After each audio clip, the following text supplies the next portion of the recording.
الرفاق والرفيقات الذين قدموا من مدن أخرى، من مدينة طنجة، وجدة، ناظور، دار البيضاء، سطاس، أكادير، وجميع المدن التي باقي عندنا ما إذا الموضوع الندوة اليوم غادي يتحدث على واحد الموضوع اللي هو الموضوع ديال الساعة، اللي هو الموديل دو ديفلوبمون الوطني، اللي أبان عبر الوقت أنه بالواجب الآن أن نعاود نشوفوا الطريقة اللي يعيش هذا الموديل أولا كي تيلابورا، وثانيا كيف كيتحط في الميدان. ومعنا كل من ديزيكسبير معنا، السي الهندوف، السي الداودي، السي عبد الأحد الفاسي، السي سالم بالباش اللي غادي يتكلموا على هذا الموضوع، وكل واحد غادي يحاول يتناولوا من الزاويه اللي كتبان ليه مناسبه. اذا بلا ما نطول غادي نخلي الكلمه للسيد الامين العام باش يفتتح هذه الندوه، ومن وراها غادي ندوزو ديريكتومون للندوه ومن بعد النقاش.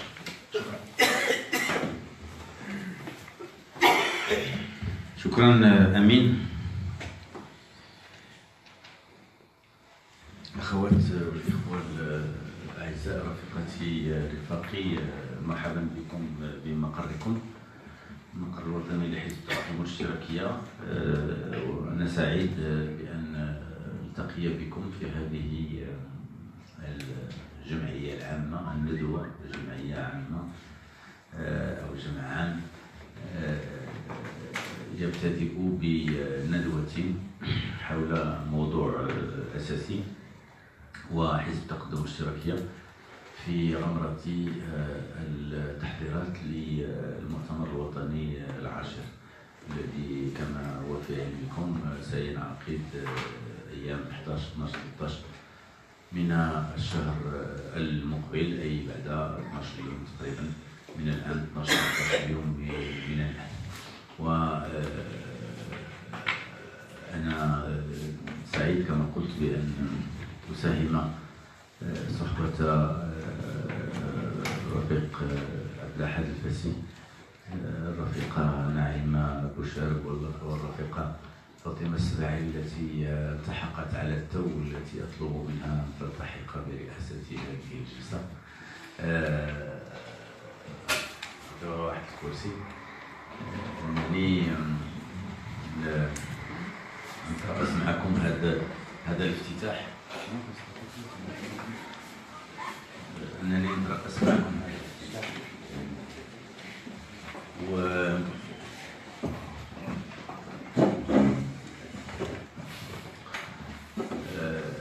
افتتاح الندوة حول موضوع كما قال أمين من الأهمية بمكان، بمعنى أنه تعلمون أن شعار المرحلة إن صح التعبير هو ذلك الذي انطلق من الخطاب الملكي السامي الذي ألقاه صاحب الجلالة عند افتتاح دورة البرلمان بالمناداة إلى ضرورة صياغة نموذج تنموي جديد. والحال أنه يتعين الاعتراف بأن هذا الأمر لم يثير لحد الآن القدر الكافي من النقاشات، سواء من داخل الهيئات السياسية أو المدنية أو مختلف الهيئات المختصة بما فيها الدستورية أو غير الدستورية، بما في ذلك الحكومة، مع التقدير والاحترام لحكومتنا التي ندعمها بالطبع. وهذا الأمر يقتضي إذن منا أن نساهم وندلي بدلونا. حاولنا أن نقوم بذلك في هذه القاعة بالذات في إطار لقاء تحضيري للمؤتمر، وفي إطار النقاشات التي كانت تدخل في إطار صياغة الوثيقة السياسية للحزب، وهي الوثيقة التي وضعناها والتي عنوناها بالنفس الديمقراطي الجديد. وهذا الشعار في الواقع هو تجسيد للرغبة في نموذج تنموي جديد. ينطلق من هذا النفس الديمقراطي الجديد. بغيت نقول لكم مسألة، و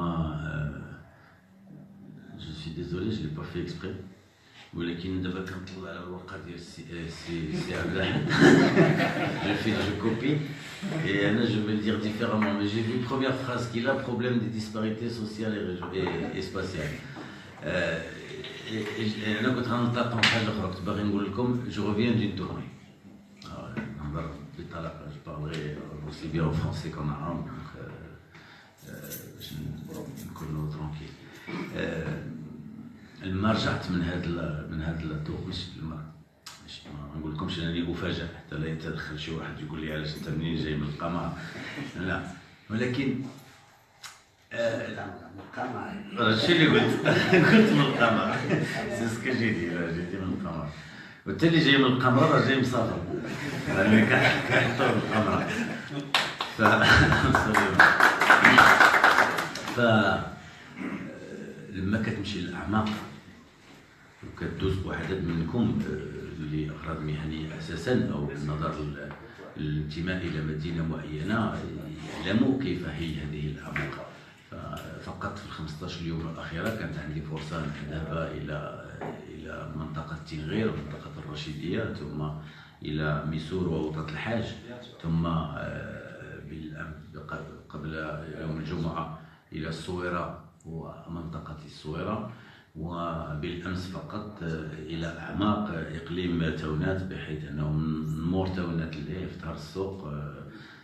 فعندما ترى ما هي الأوضاع التي تعيشها هذه الأقاليم تقول بأنه فعلا هناك مشكل، لا بالعين المجردة هناك مشكل، هناك نقائص بينة على مستوى مسارنا التنموي، وهناك مشكل حقيقي في إمكانية هذا النموذج التنموي الذي اتبعناه في القدرة على أن يضع المغرب في مستوى مرتفع من التقدم اقتصاديا، ولكن كذلك اجتماعيا ومجاليا. ويتعين الانطلاق من فكرة أساسية، أنه كذلك فيها واحد النوع ديال الحيف السياسي. عندما نقول ذلك هي الإقرار بأنه ذهبنا على صراط نموذج تنموي متميز مختلف منذ نهاية القرن الماضي، كانت السنة الأخيرة من القرن الماضي، ومنذ بداية 2000 أساسا من خلال المبادرات المقدامة التي قادها صاحب الجلالة، والتي انطلقت من ماذا؟ انطلقت من خزان من الإسهامات لعدد من الأحزاب الديمقراطية والتقدمية التي كانت تنادي بمقاربة اقتصادية وتنموية مختلفة. وهذا ما كنا نقوله مثلا عندنا في حزب التقدم الاشتراكي، عندما كنا نتكلم عن تشييد اقتصاد وطني قوي، كنا ننادي من ضمن ما ننادي إلى سياسة الأوراش الكبرى، التي هي في الواقع مقاربة كينيزية واضحة معروفة من أجل ضخ نفس جديد في الاقتصاد وخلق فرص جديدة للشغل وإمكانيات للدخل، ووضع المغرب في هذه السياسة، بالإضافة إلى إعطاء مكانة جديدة للصناعة خلال تشييد أو تقوية قطاعات صناعية بعينها، ونحن نواصل ذلك سواء تعلق الأمر بالسيارات أو الطيران أو الإلكترونيك أو غير ذلك من القطاعات، وبعض القطاعات الجديدة على مستوى الخدمات. هذا كله إسهامات جديدة اللي على المستوى الاقتصادي أعطت واحد البعد جديد للاقتصاد الوطني. ما يمكنش نجيو اليوم ونقولوا النفس النموذج التنموي السابق فشل هكذا، لا، أعطى بعض الثمار لكنه لم يعطي بالشكل الكافي بالنظر لمجموعة من النقائص والسلبيات المتواجدة على مستويات متعددة.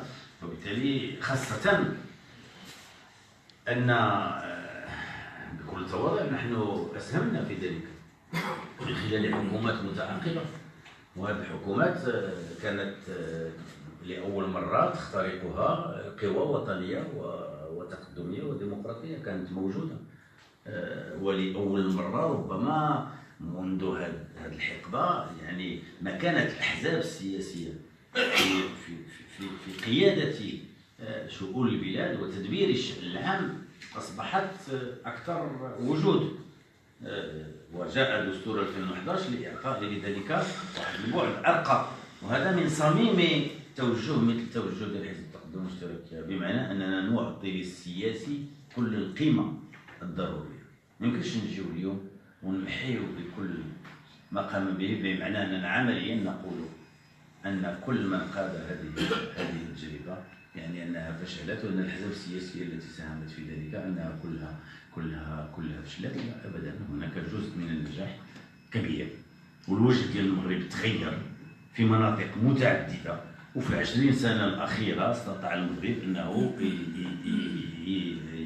يعمل خطوات إلى الأمام كبيرة جدا، لكن من دون شك في نوع من أناكس للعموم مرتبط بالساحل، واستثناء ببعض المناطق الأخرى التي كان هناك مجهود من أجل محاولة جرها وإدخالها إلى هذا البعد التنموي، مثلا وجدة والمجهودات التي بذلت على مستوى الجهة الشرقية. لكن غير ذلك نكتشف بأنه بالطبع القطر ديال مراكش كذلك الذي استفاد من هذه السياسة والذي أعطى نتائج متميزة. لكن في نفس الوقت هناك ضرورة الاعتراف بنقائص. هذه النقائص تتجلى في 3-4 نقاط من دون شك. عبد الأحد يعني يفسر هذه الأمور أكثر. واحد، أكبر فشل احنا أمامه هو إشكالية الفوارق الاجتماعية والمجالية والأرقام دالة على ذلك. بما في ذلك في بعض الأمور، مثلا لما كنت في ميسور باقين على الأرقام ديال الناس ديالنا. لما كنت في ميسور باقي نسبة الأمية ديال الفتاة 55%، في وسط الفتيات 55%. سي اناكسيبتابل انك باقي تلقى اقليم اللي فيه نسبه ديال الاميه مرتفعه بهذا الشكل. وهناك ارقام داله اخرى رغم المجهودات التي بذلت، مثلا على مستوى التزويد بالماء، على مستوى التزويد بالكهرباء، على مستوى دي شوز انورم اللي داروا على مستوى فك العزله، لكن في نفس الوقت هناك اشكاليات حقيقيه اللي باقا مطروحه على مستوى هذه الفوارق الاجتماعيه والمجاليه، والتي تؤدي اليوم الى احتجاجات والى تعبيرات.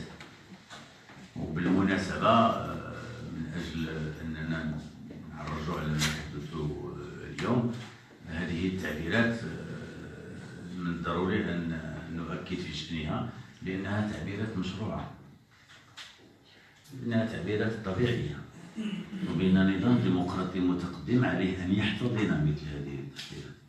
عندما تكون هناك مظاهرات لأن الناس يعتبروا أن هناك خصاص وأنهم في أمس الحاجة إلى أن يستفيدوا من نعم هذا المسار التنموي، هذه أمور اللي تكون دولة التي تطمح الى ان تكون متقدمه وديمقراطيه بحال المغرب خصها تكون عندها قدره.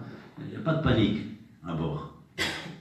فرنسا عندها موقفين الحركه كامله ديال السير والسي اس ان سي اف والطيران وكذا. ليتا فرونسي لا، المؤسسات الديمقراطيه تشتغل يعني sans panique avec des divergences sérieuses sur ce qui se passe, avec une question centrale, la place du transport, notamment transport ferroviaire, المكانه ديال الببليك في هذا الشيء كامل، وفين يمشي وفين ما يمشيش، مي بون سا ديسكوت. ابخي فين غيمشي وحاجه اخرى نقاش اخر هذا. ولكن على اي حال كاين مؤامره قد تستغل بعض القوى السياسيه ولا بعض الاطراف هذا الشيء هذا وتحاول تركب عليه لاغراض معينه. سا اكزيست، سا بو اكزيستي.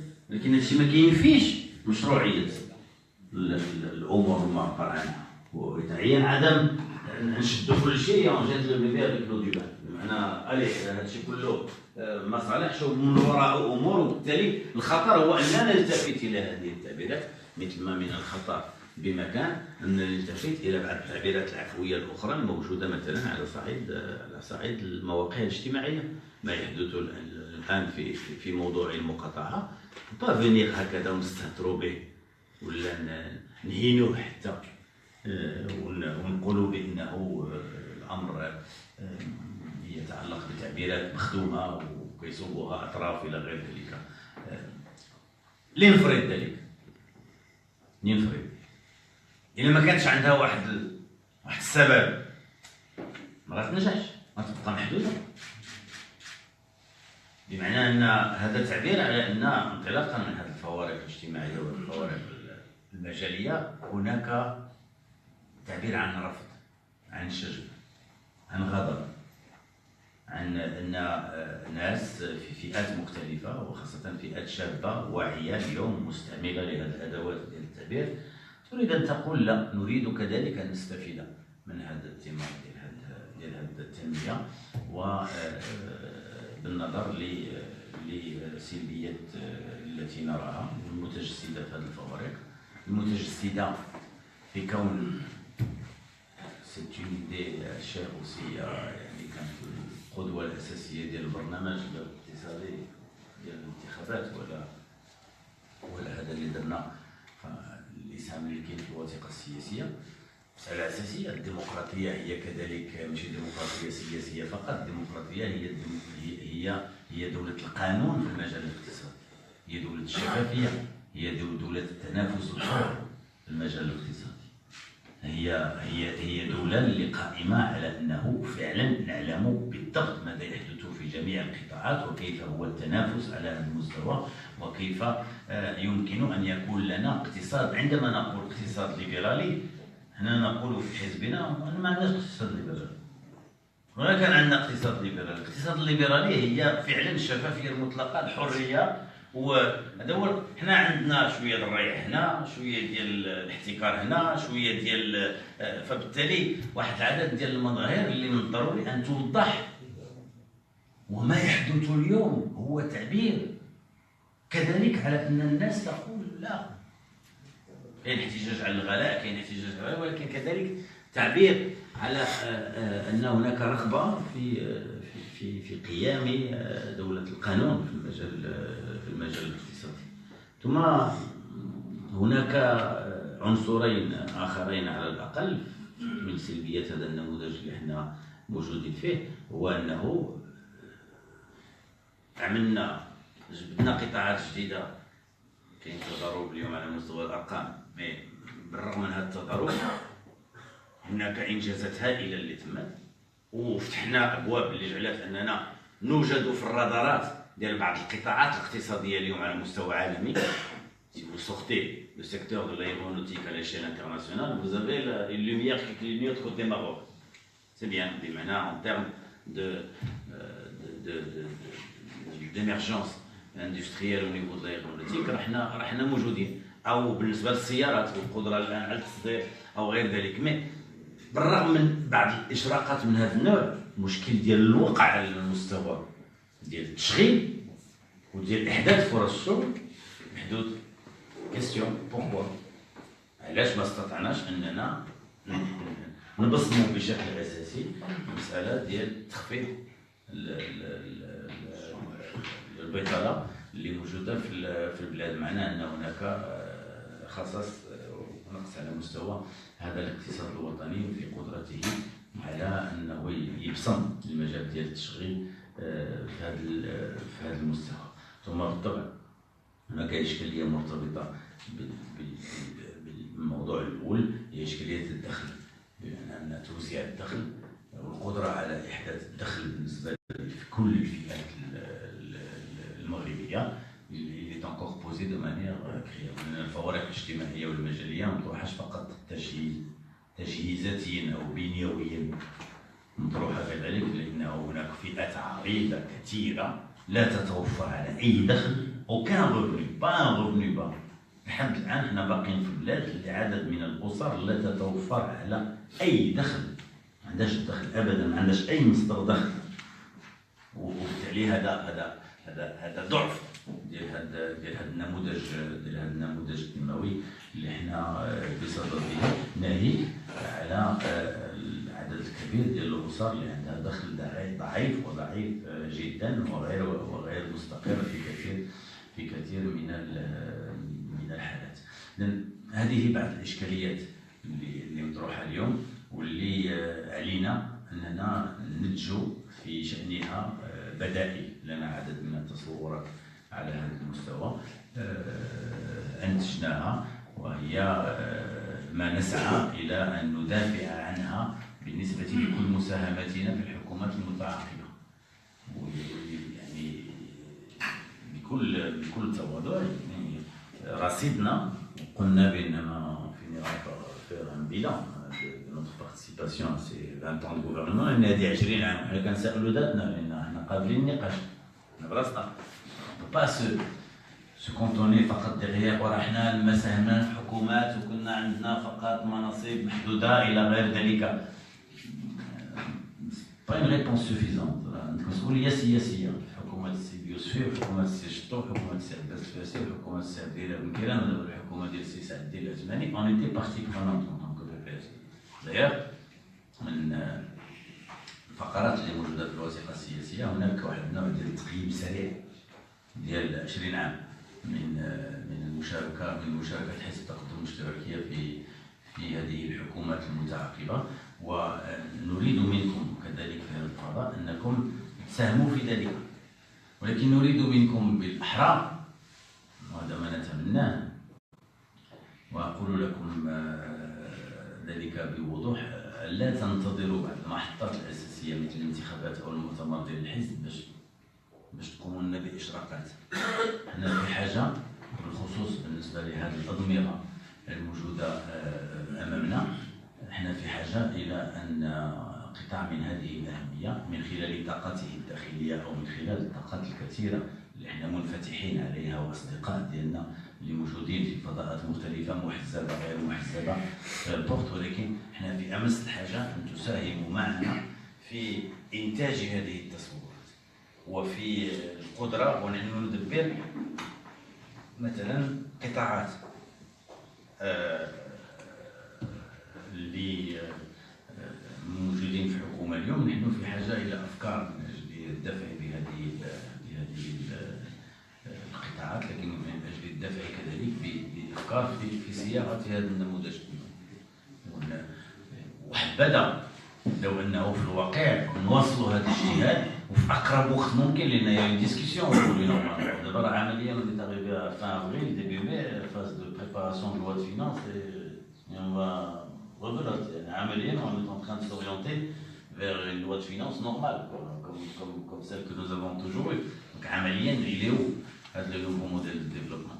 لذلك حزب التقدم الاشتراكي حبذا لو اننا نمشيو بشكل ابعد، ومن هنا للصيف المقبل واذا ساهمتوا معنا بالرغم من المؤتمر، يعني لما يفوت المؤتمر خصنا استمرار ديال العمل ونساهموا في اننا ننتجوا شي حاجه، نقولوا حنا ها المعالم الاساسيه ديال النموذج التنموي اللي كنقولوا انه يمكن يجاوب على هذه الاشكاليات اللي تحت، مثلا ديال دوله القانون، ديال الفوارق، ديال التشغيل وديال الدخل وتحسين هذا الدخل. بالطبع واختم بذلك، هناك كذلك ما هي السبل لجعل نتوفر اقتصاد وطني متين فعلا، وكيف يمكن ان يكون هناك تكامل وكونفرجنس التقائيه بين مختلف القطاعات الاقتصاديه، وما يبقاش كل واحد كيلغي الغاية في القطاع ديالو. النجاح سيكون من خلال القوه ديال الادماج ديال هاد لي ديفيرونت بوليتيك سيكتوريال باش تكمل في نهايه المطاف وتعطي واحد البعد التنموي اللي هو رقعه. اذا المؤتمر اللي كنعقدوه نهار ايام 11 12 13 هو فرصه من اجل، هو بالنسبه لنا جوج الامور نطرحوا. جوجهم كيهمكم، واحد كيهمكم دابا وواحد غيهمكم بعد قليل لما تدخلوا الجلسات التنظيميه ديالكم. الوضع المساله الاولى هي المؤتمر فرصه باش نبرزوا توجهنا السياسي ونصادقوا على وثيقه سياسيه اللي كتحكم المسار ديالنا ل4 سنوات المقبله، ولكم الاسهام في ذلك. سي انكور حنا باقيين في فتره المناقشه، المؤتمر باقي يمكن له يطعم هذه الوثيقه. المساله الثانيه هي الانجاح التنظيمي من اجل تعزيز الاله الحزبيه ومن اجل جعل انه المغرب الحزب يتمكن من خلال مختلف هياكله ومن ضمنها قطاعاته السوسيو-مهنيه انه يتجذر اكثر وينغمس اكثر في المجتمع بكل فئاته، تكون عنده قدره فعلا ان يستجيب للتحديات المطروحه اليوم. اتمنى ان يسهم هذا الجمع المبارك في ذلك. شكرا لكم.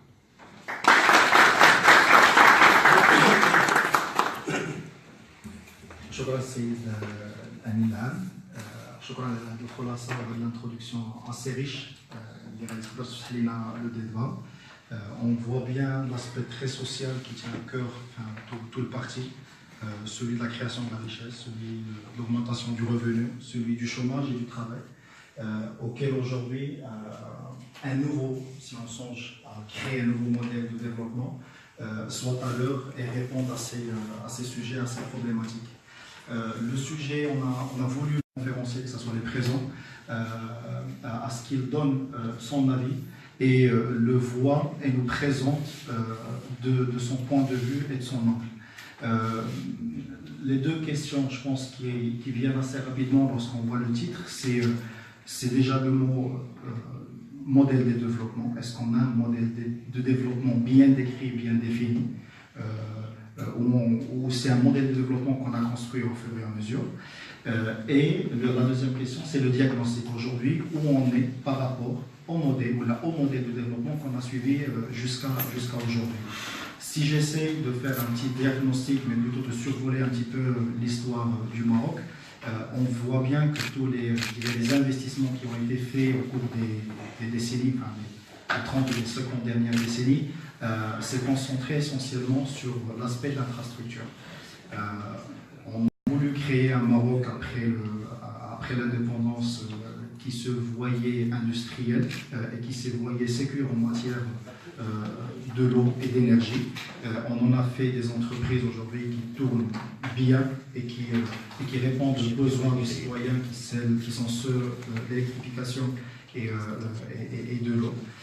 On en a fait quelques industries qui sont des fleurons, je dirais, où il y a des éléments phares dans l'industrie, comme le CP par exemple, et qui est aujourd'hui une des plus grandes entreprises, une des entreprises qui ont un rayonnement à l'international, puisque 70% de la production ou 70% du phosphate mondial provient de l'OCP.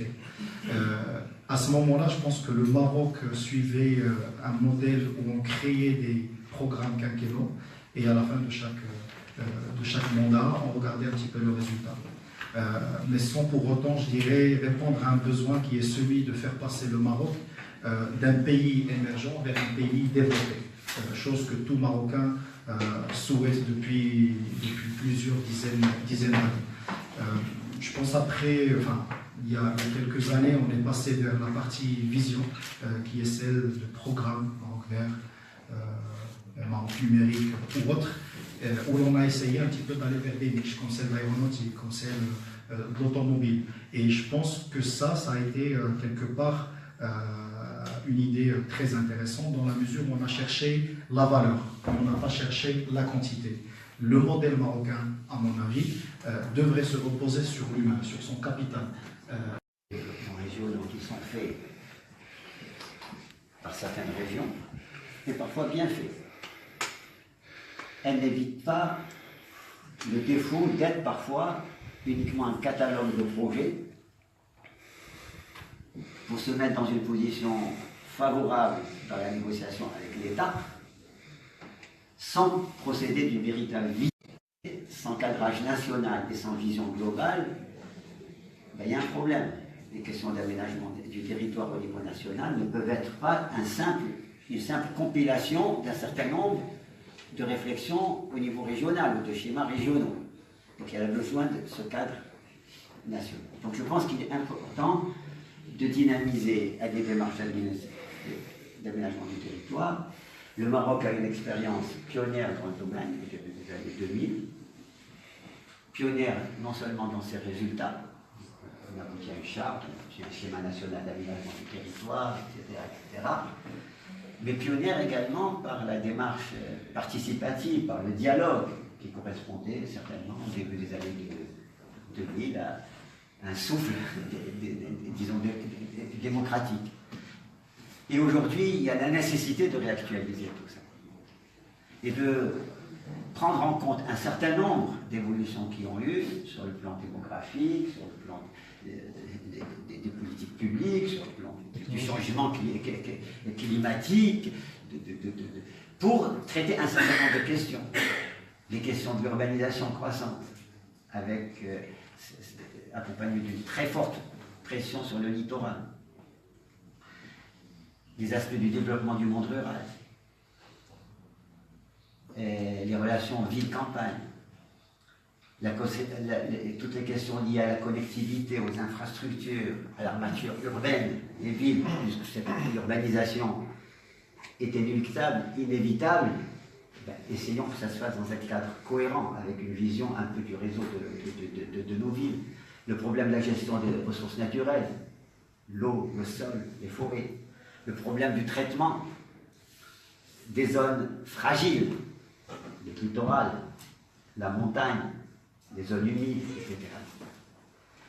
Et c'est cette réflexion qui devrait nous permettre finalement d'avoir une vision des régions à partir de leur vocation, et d'établir par conséquent des schémas régionaux d'aménagement du territoire qui est, on parle beaucoup de la convergence des politiques publiques, etc., etc. La convergence des politiques publiques, ça ne peut pas être un simple travail, disons, de coordination entre des programmes élaborés de manière séparée, de manière cloisonnée. Il faut un cadre. Et le schéma régional d'aménagement du territoire me paraît le cadre normal de convergence. Et il y a bien sûr, quand on se pose ce genre de questions, et on se la pose, comment redynamiser ces démarches, ça suppose véritablement beaucoup d'interactions entre le centre et les régions, beaucoup de dialogue, et c'est le schéma d'aménagement du territoire, les problématiques d'aménagement du territoire, comment les traiter, ce n'est pas uniquement des aspects techniques, bien sûr on a besoin d'expertise, on a besoin de gens qui savent de quoi ils parlent, etc., mais aussi ça doit être un exercice de démocratie dans son expression la plus élaborée, à la fois dans sa dimension participative et dans sa dimension représentative. Donc cette question d'aménagement du territoire, ça me paraît, comment la redynamiser, c'est une question qu'aujourd'hui on se pose. Est-ce qu'il y a les conditions politiques pour qu'il y ait véritablement un portage, disons, de cette réflexion? Je ne sais pas. Si elle n'existe pas, il faut mettre chacun devant ses responsabilités et la poser avec force, parce que ça me paraît une condition indispensable, disons, de réussite de ce grand projet de la régionalisation. La deuxième question dont je voudrais vous parler un peu, c'est des aspects de planification urbaine. Avec une grande problématique, comment assurer la cohésion entre les niveaux de planification. Au niveau de la région, au niveau de la ville, de l'agglomération, au niveau de ce qu'on appelle aujourd'hui les aires métropolitaines, au niveau même des zones et des quartiers. Et là, il y a un grand pari, c'est que le document d'urbanisme ne doit pas, là aussi, être, et là aussi il faut retrouver le sens des finalités et des vocations, il ne faut pas qu'elle soit tout simplement le résultat d'un arbitrage entre des intérêts locaux particuliers.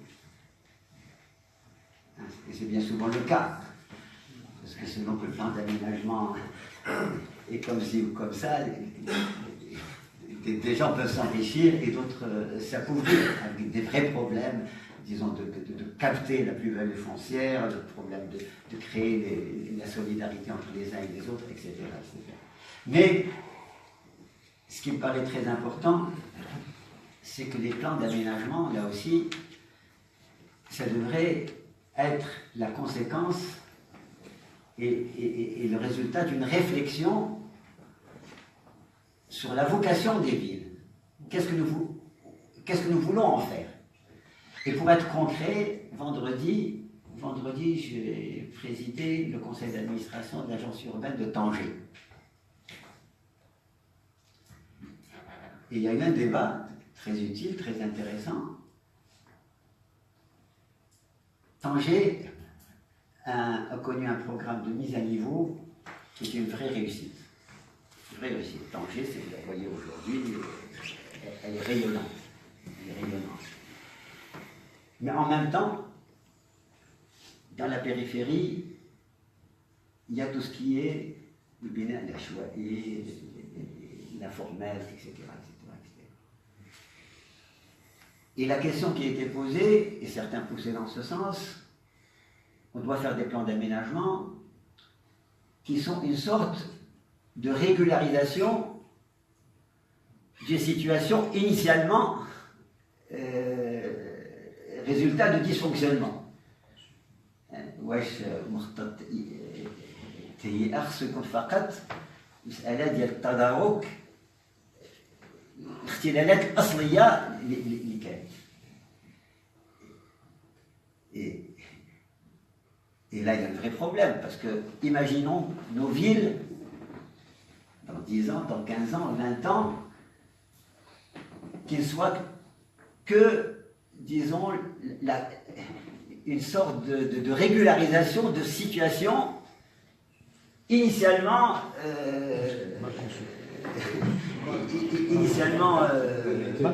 mal conçue, initialement résultat d'un dysfonction. Ou alors, les plans d'aménagement, c'est le résultat véritablement d'une réflexion. Comment on voit la ville? Quelle est sa vocation? Vraiment tracer les choses fondamentales qui font que Tanger, dans 50 ans, dans 60 ans, soit une ville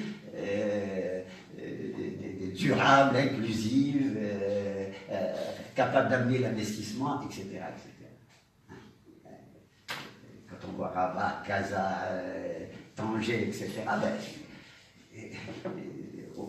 en dehors des extensions et tout ça, au départ, quelqu'un a pensé les grandes artères, les choses de base, les gares, les équipements structurants, etc., etc.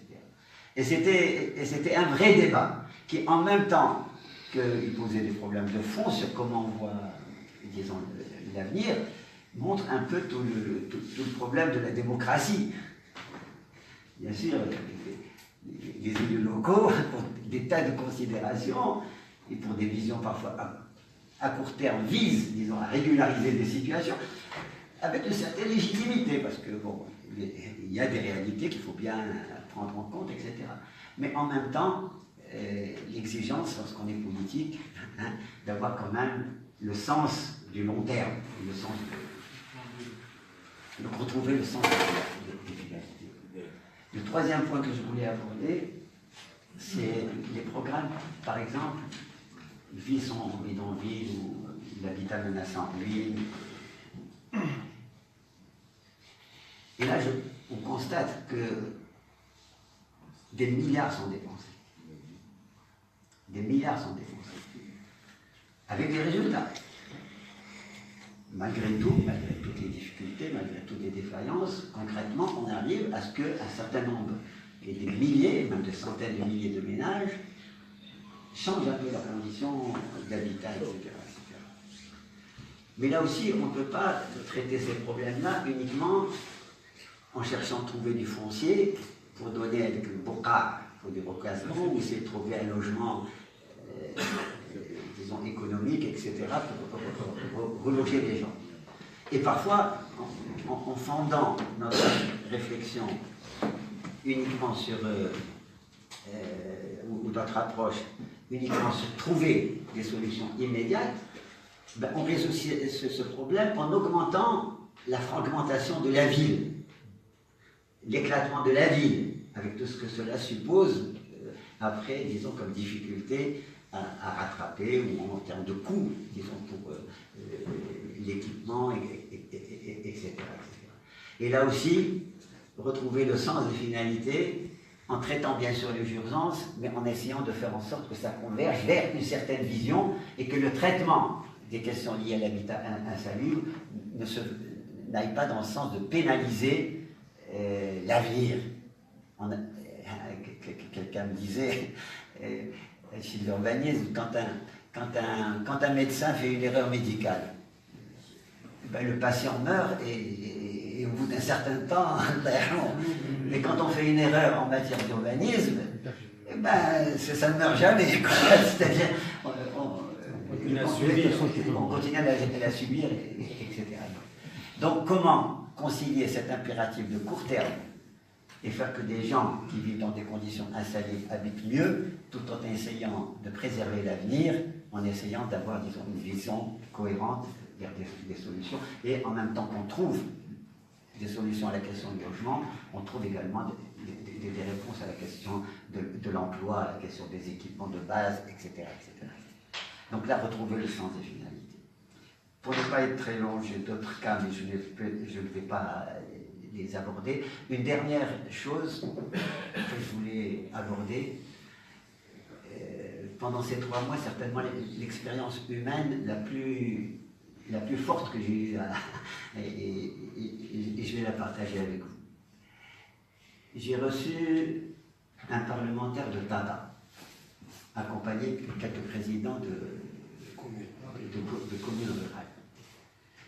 Et on était en train de chercher quelques moyens à mobiliser pour faire face à quelques besoins de base, de voirie, en termes d'équipement, vraiment des choses de base, etc. Et puis tout d'un coup, l'un des présents se tourne vers moi et me dit: Monsieur le ministre, à Tata, nous n'avons rien. Nous avons le désert, nous avons quelques palmeraies, un peu d'agriculture, un peu d'élevage, mais très très limité. Nous n'avons rien. Mais nous avons notre culture. Dans ses aspects matériels et immatériels. Dans ses aspects matériels et immatériels. Et nous y sommes très attachés. Et il m'a fait un développement qui valait 36 000 discours académiques sur la place de la culture dans le développement. Et comment la culture pouvait être un facteur de développement.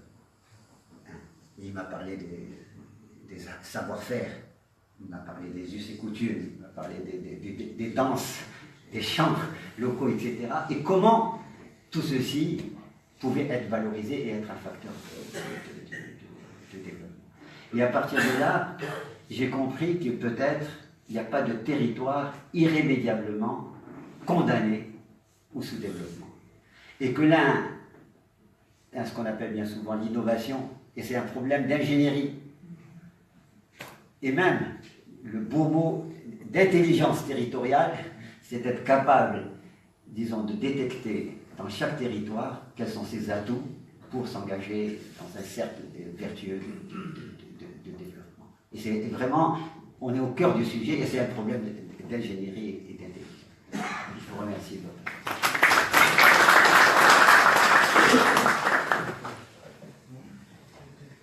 Je vous remercie, Monsieur le ministre Ahad.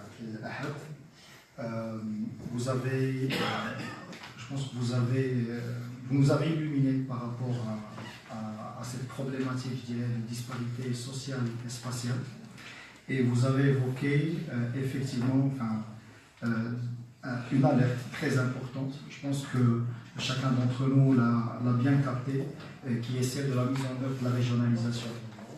Et du fait qu'il ne pourrait réussir que si aujourd'hui le Maroc se dote d'une réelle vision partagée par tout le monde, et où l'intérêt politique et individuel ne la saisissent pour qu'on puisse avoir cette vision aujourd'hui et qu'on mette en œuvre une réelle régionalisation où toutes les régions bénéficient des richesses du Maroc et où la richesse elle est correctement répartie à travers tous les niveaux. Je vous remercie aussi par l'ouverture que vous avez fait sur le côté culturel du modèle de développement, où je pense nombreux sont d'entre nous qui, peut-être en entendant ce mot assez ingénierie qui est celui du modèle de dev, mais où la culture, comme vous nous l'avez dit, a sa place dans l'élaboration de la réussite d'un tel modèle.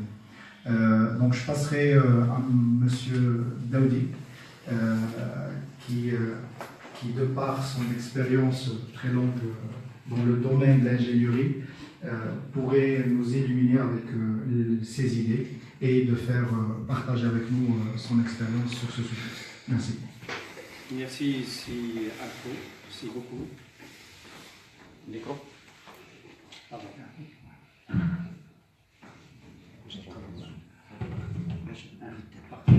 Merci. Mais si vous permettez, lorsque j'ai vu la thématique, il y a deux mots qui ont attiré mon attention. C'est le nouveau modèle de développement de l'ingénierie. Alors, le nouveau modèle de développement, cela veut dire qu'on va passer de l'ancien vers le nouveau. C'est-à-dire que l'ancien, il est en train de s'essouffler et on est en train de réfléchir, passer pour le nouveau. Alors, la question qui se pose effectivement. Et le deuxième, c'est le rôle de l'ingénierie dans l'accompagnement du développement.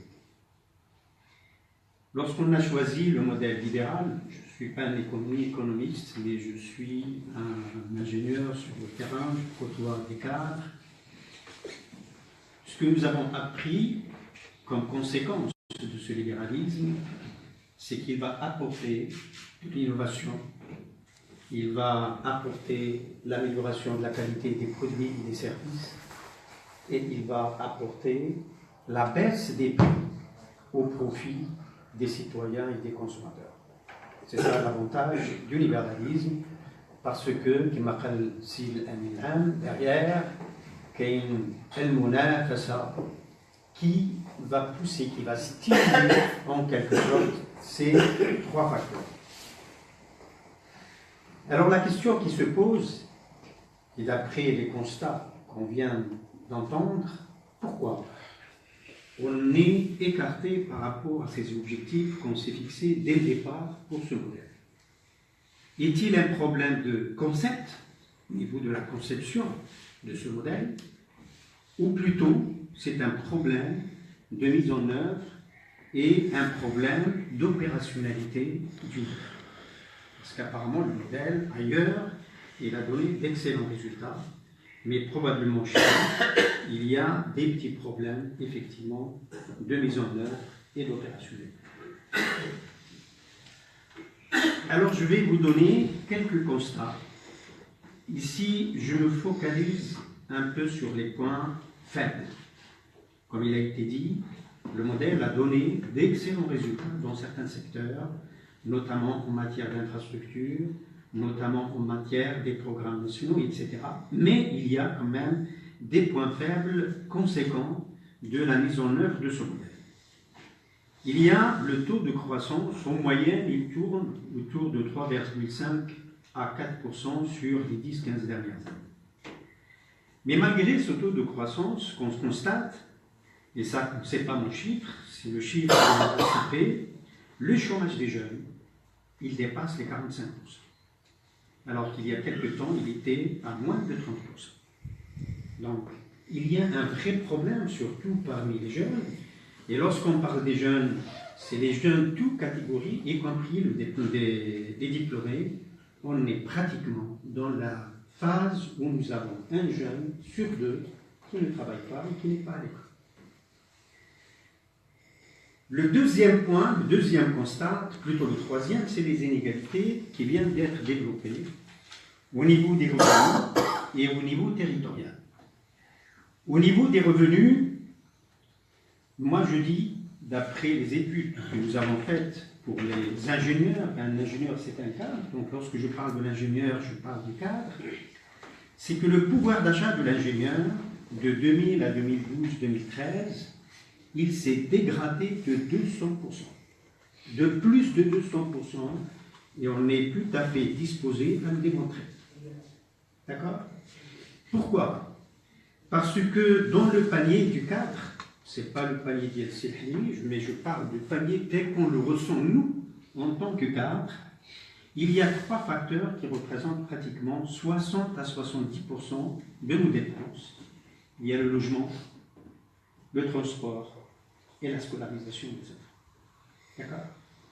Lorsqu'on voit ces 3 facteurs, comment ils ont évolué entre 2000 et 2015, je prends le logement, vous êtes à Rabat, je suis à Hiria, un peu partout.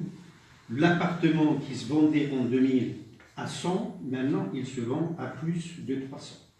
C'est-à-dire il a augmenté de 300%. La scolarité, moi j'avais mes enfants 2000, fin des années 90, je payais 400, 300, 400 dirhams. Maintenant on paye entre 1500 et 2000 dirhams. Ce sont 2 fois, 3 fois. Et ainsi de suite. Donc finalement, le pouvoir d'achat des cadres, je ne parle pas de la catégorie qui est 20 à 25%, qui sont dans la pauvreté et dans la précarité, mais je parle maintenant de la classe moyenne. Le système a poussé la classe moyenne, malheureusement, vers la précarité. Voilà la réalité actuellement de des conséquences du système. Et le troisième, ça je l'ai pris la documentation d'ILPPS, il y a 3 régions territoriales, il y a 3 régions sur 12 qui s'accaparent de 60% des richesses nationales. Alors vous avez une disparité dans les régions, mais au sein de la même région, vous avez des disparités énormes. Et il a été dit tout à l'heure par Amin Al, c'est qu'il y a des doigts, les mains n'ont aucun revenu. Voilà. Alors la question qui se pose, pourquoi on est arrivé à ça? Nous avons un taux de croissance quand même presque 4%, il y a des investissements énormes qui ont été faits, et pourtant les résultats, l'impact social n'était pas fourni. D'accord? Alors pour moi, je trouve qu'il y a 3 points. Ce libéralisme pour lequel nous avons opté, il y a des prérequis et des mécanismes qu'on devrait mettre sur place et accompagner ce libéralisme pour qu'on puisse lui faire réussir le succès. Malheureusement, ces mécanismes, et notamment le mécanisme de la concurrence loyale, n'étaient pas là. En l'absence de cette concurrence loyale, et pourtant, nous avons un institut de concurrence qui n'a jamais été mis en œuvre, mais les mécanismes, malheureusement, n'ont jamais été mis en œuvre.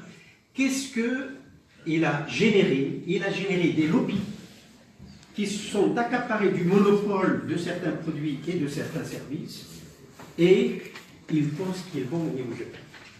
Et maintenant, je parle, et j'en prends la responsabilité, je prends le secteur pétrolier parce que je viens du secteur pétrolier. D'accord? Le secteur pétrolier, on peut faire des calculs. C'est très simple pour voir qu'est-ce qui s'est passé depuis 2016 jusqu'à maintenant. Nous avons pris la décision en décembre 2015 de libérer les prix des produits pétroliers, mais malheureusement, l'erreur qui a été commise, c'est qu'on n'a pas fait des garde-fous pour protéger le consommateur.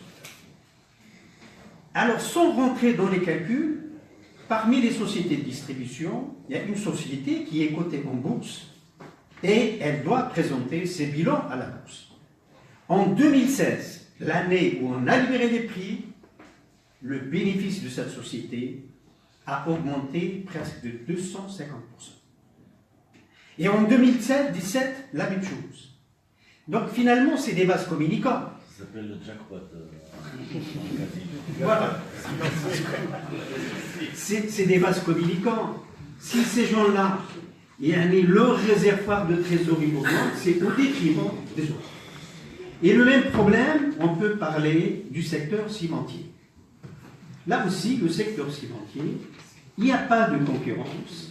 les prix de revient de ciment, il revient pratiquement à moins de 30% du prix de vente. Je dis bien le prix de revient du ciment, c'est autour de 30 à 35%. Donc la marge brute, il est autour de 60 à 65%. Mais malheureusement, les instances et ces mécanismes qui devraient assurer cette concurrence loyale, on y a pensé, mais ils ne sont pas opérationnels. Et voilà le résultat qu'on est en train de vivre. Et je peux continuer au niveau des produits alimentaires, etc., etc. Donc, probablement, le problème, ce n'est pas un problème de choix, de modèle libéral, mais c'est un problème de mécanismes et des prérequis qui n'ont pas été observés durant ces années. Il y a un troisième point qui est encore lié en quelque sorte à l'échec en quelque sorte de ce système, c'est la gouvernance. Alors la gouvernance, malheureusement, au niveau de nos instances administratives, etc., elle est souvent défaillante. En quoi? Il y a 3 points. Le premier point, c'est le choix des hommes. Malheureusement, souvent, on n'a pas l'homme qu'il faut là où il faut. Et le problème devient pertinent lorsque vous avez un responsable qui n'a pas les qualités requises en matière technique et en matière de dimension humaine. Parce qu'au niveau du responsable, vous avez 2 dimensions qui sont très importantes. Il y a la dimension technique, pour vraiment maîtriser la technique du poste. Il y a la dimension humaine, c'est-à-dire c'est l'honnêteté, c'est la capacité de mobiliser, c'est la capacité de fédérer, et souvent pour les grandes structures, on fait privilégier la dimension humaine avant la dimension technique. C'est-à-dire quelqu'un qui n'a pas ses qualités humaines, quelles que soient ses compétences techniques, il ne passera pas. Alors, malheureusement chez nous, il y a des fois où on parachute des gens qui n'ont pas ces compétences humaines et encore qui n'ont pas les compétences techniques. Et c'est l'effet de la médiocrité. Et cet effet de la médiocrité, il s'insuffle dans toute la structure. Toute la structure entoure là-dedans. Et pour ça, je voudrais vous donner un exemple. Un exemple que j'ai vécu, j'étais à l'agence de l'Oriental pendant 5 ans, entre 2005 et 2010. Et ça a été dit, au niveau de l'Oriental, après le discours de Sa Majesté en 2003, on a dépensé des milliards de dirhams pour, écoutez bien, pour, la finalité, c'est de créer une dynamique économique, tout en partant avec l'idée que les frontières avec l'Algérie restent fermées. Donc on crée une dynamique économique pour ce pays. Alors on a fait un programme de désenclavement de la région, on a fait les requalifications des villes. À Oujda, on a dépassé plus de 8 milliards de dirhams, rien Oujda. Vous avez le Nador, vous avez le Khan, etc. On a introduit d'autres spécialités dans les filières de l'université pour les gens qui portaient ce projet. Il y avait de l'ambition, effectivement, c'était extraordinaire. Et à un certain moment donné, il y a eu un point d'inflexion. On a changé quelque chose. Et finalement, avec les 10 mètres de la course, on a pratiquement tout loupé. Et maintenant, tous les projets industriels sont devenus pratiquement des promos touristiques, etc. C'est devenu des promotions immobilières. Et on est très loin de la création des 100 000 emplois. Alors c'est là où je souligne l'intérêt du choix de l'homme. Il est très important, mais malheureusement, des fois, il y a des considérations qui rentrent en jeu et on ne choisit pas l'homme qu'il faut. D'ailleurs, l'Arabie,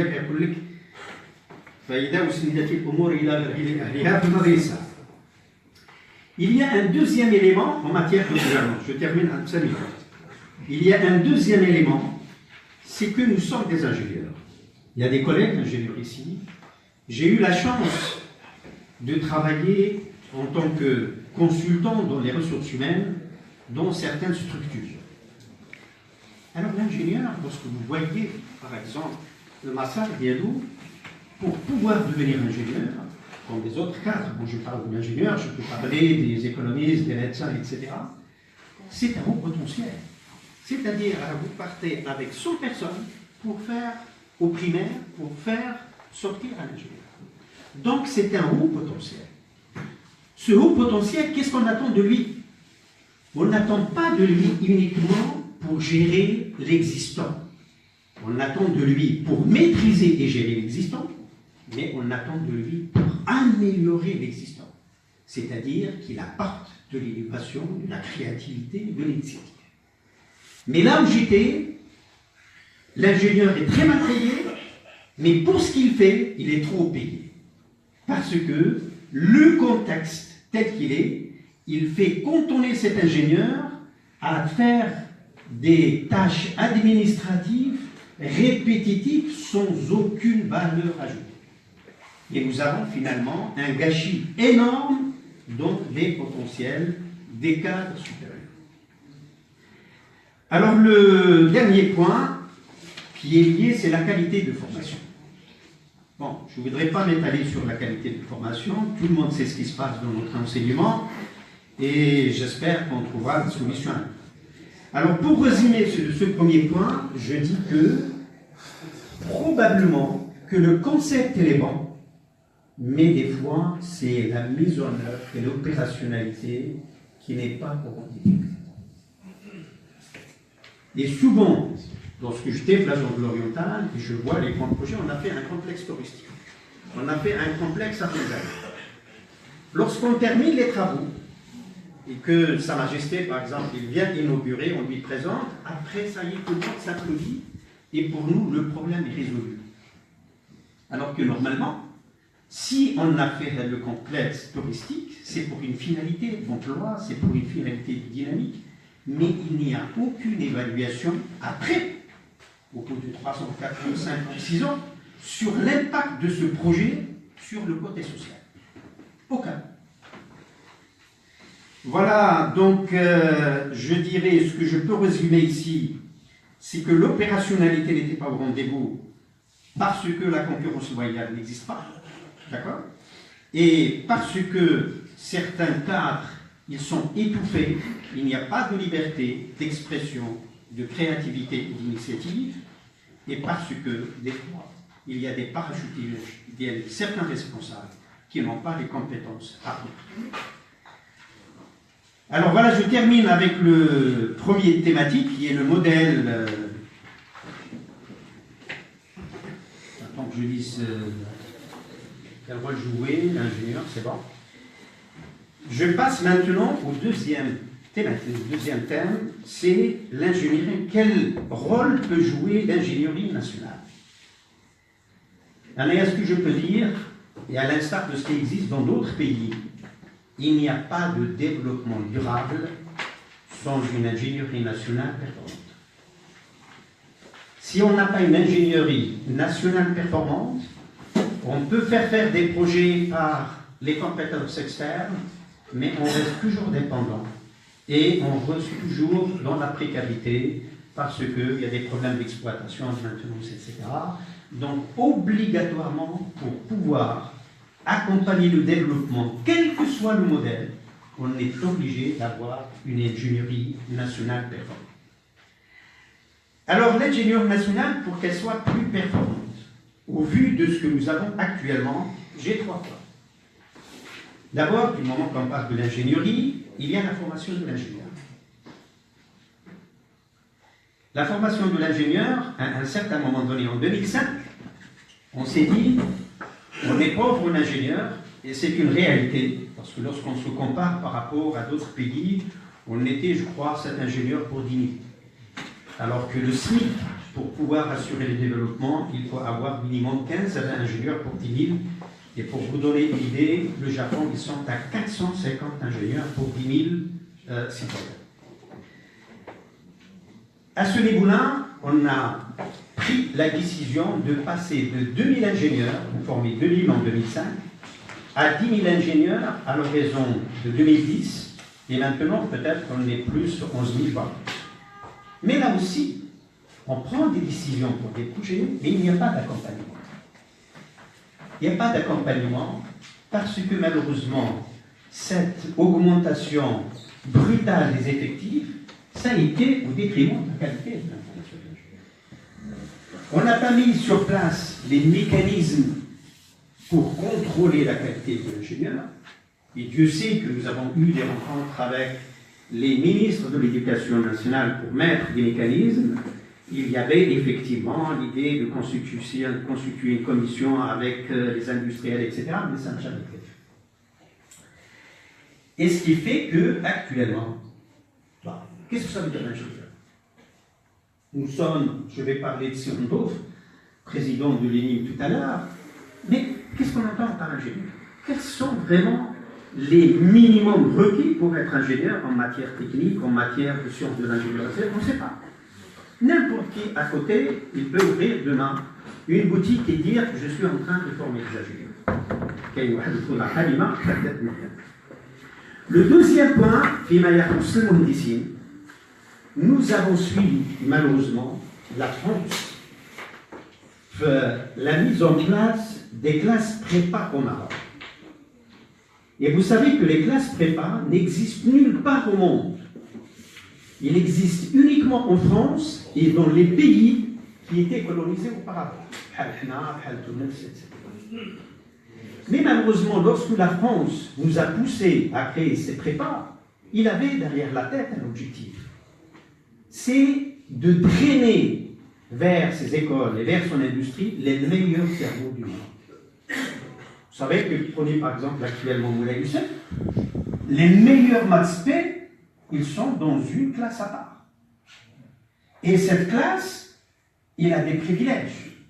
Il passe ici le concours technique, écrit, ils sont pris en charge de tout point de vue pour aller passer les euros, et lorsqu'ils accèdent aux grandes écoles françaises, ils ont une bourse de 7 000 à 8 000 dirhams.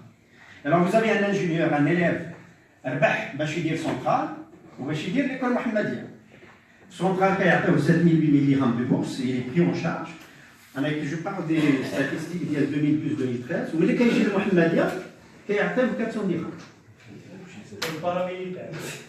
Exactement. Alors, qu'est-ce que ça veut dire? Et on a tout fait, même les mécanismes ont été tout faits pour que les meilleurs cerveaux d'Yémen dans le domaine de l'ingénierie, et après ça a été étalé même pour tout ce qui est commercial, pour que les meilleurs cerveaux aillent faire des écoles françaises, sachant que 80 à 85 de ces ingénieurs, de ces commerciaux, ne reviennent pas dans notre pays. Alors, vous voyez, vous avez préparé un cerveau. Pour avoir ce cerveau, il faut partir avec presque 10 000 au niveau du primaire. Et lorsqu'il arrive au niveau d'Yelmatspé, vous le donnez la France au cahier pas de France. Vous voyez? Et ça, c'était avec... Ce qu'on vous demande, c'est d'essayer de répartir ces cerveaux sur les différents pays. Une partie de l'Angleterre, de l'Allemagne. Non, c'est rester focalisé sur la France. Donc voilà, on se sépare. Je vous donne les chiffres. Des meilleurs cerveaux qui parlent technique en France et les polytechniques, c'est pas parce que les quatrièmes polytechniques ont hâte de vous devenir polytechnicien. C'est parce qu'on choisit les meilleurs pour Polytechnique. Donc c'est une façon de discréditer en quelque sorte les écoles et on se sépare de nos ingénieurs. Donc voilà au niveau de formation, la politique des 10 000 ingénieurs, le mécanisme de contrôle des qualités de formation de l'ingénieur et le drainage, malheureusement, des meilleures classes prépa de France. Le deuxième point, c'est qu'un ingénieur au Maroc, demain, il part au Japon, ou là où il part aux États-Unis, il devient parmi les gens les plus brillants en matière d'innovation et de créativité. Pourquoi? Parce que le contexte marocain, il touche, comme je l'ai dit tout à l'heure, la liberté de s'exprimer, la liberté d'initier et la liberté de vivre. Donc il est grand temps de travailler pour libérer ce génie des ingénieurs et des autres cadres qui existent au Maroc. Alors, maîtrise d'exploitation technique. Actuellement, lorsqu'on parle, par exemple, de l'ingénieur et de l'ingénieur, qu'est-ce qu'on fait, nous, dans nos usines? On ne fait ça y est, je termine. On ne fait qu'exploiter la technologie. On ne crée pas de technologie. C'est un fleuron national, mais moi j'aurais bien souhaité que cette OCP qui a des moyens énormes, qu'il y ait vraiment un centre de recherche pour améliorer. Donc on ne fait qu'exploiter, et encore des fois mal, la technologie qu'on n'a pas. Et il est grand temps, si on veut vraiment faire un pas vers le développement, de réfléchir comment que cet ingénieur, que l'université commence à s'investir vraiment dans l'amélioration et la création de la technologie d'une façon générale. Alors l'ingénierie, donc je parlais de la formation d'ingénieur, de libérer et stimuler la créativité et l'initiative d'ingénieur, et je parle du troisième point, c'est l'organisation du métier d'ingénieur. Alors là, je voudrais profiter je remercie Sendouf pour l'initiative, pour le courage et l'audace à travers les instances juridiques qu'ils sont en train de déployer pour essayer de sensibiliser les responsables et qu'on arrive à faire aboutir le projet de l'organisation du métier d'ingénieur et en même temps d'essayer vraiment de veiller sur la qualité de la formation de l'ingénieur. Voilà, c'est un coup, je vous remercie, je suis à la disposition. Merci Sidaoudi, merci d'avoir parlé de votre cœur. On sent bien cette fibre d'ingénieur et tout l'intérêt aujourd'hui que vous portez à l'humain. Vous avez évoqué un sujet qui tient à plusieurs personnes à cœur, qui est celui, je dirais, du médiocre, du sans talent qui veut prendre un petit peu le dessus sur pas mal d'instances, où l'on essaye un petit peu de marginaliser ceux qui veulent travailler et de mettre un petit peu les médiocres ou les sans talent sur des positions qui freinent l'innovation, qui freinent l'intelligence collective, qui freinent la prise d'initiative et un petit peu arrête ou stoppe carrément les instances, que ce soit dans l'associatif, que ce soit dans l'entreprise, que ce soit dans l'administration. On le sent, on le voit, malheureusement. Monsieur Abdel Ahad, le chef ministre Abdel Ahad, nous a parlé d'une vision qui doit être globale et collégiale et ne pourrait se faire qu'avec une intelligence collective. Et ne pourrait se faire qu'en libérant les esprits, qu'en enlevant les intérêts, je dirais, personnels et les intérêts syndicaux et les intérêts partisans, et de partir et d'aller vers une conception plus globale, plus innovante, plus ouverte. Et c'est là qu'on arrivera à tous, je dirais, avancer. Sans cela, je pense qu'on ne pourra même parler d'un modèle, on ne pourra pas parler d'ingénierie, et on s'arrêtera et on restera là où on est. Je pense qu'on s'est arrêté pendant longtemps, ou plutôt qu'on a marché à petits pas, très doucement, jusqu'à aujourd'hui.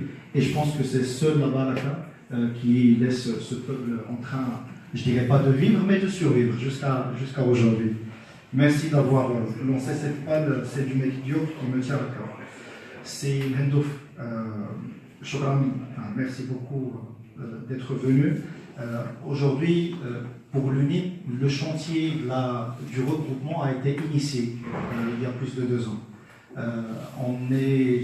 On a passé, je dirais, des discussions très très longues pendant 6 mois, juste pour agrandir les angles et enlever ces dispersions partisanales et syndicales.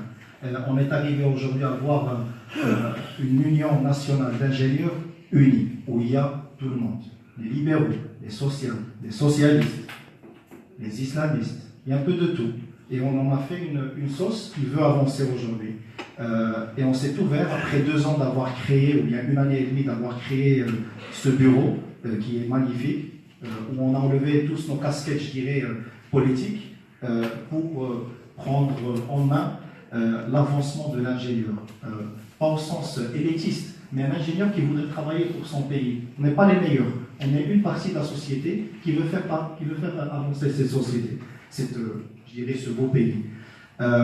Et aujourd'hui, avec l'Hendouf, qui a encore une fois une très belle initiative, de s'ouvrir davantage à d'autres associations non politiques, non politisées, des associations professionnelles, des associations qui ont d'autres buts et de regrouper tous les ingénieurs autour d'un seul objectif qui est celui, je dirais,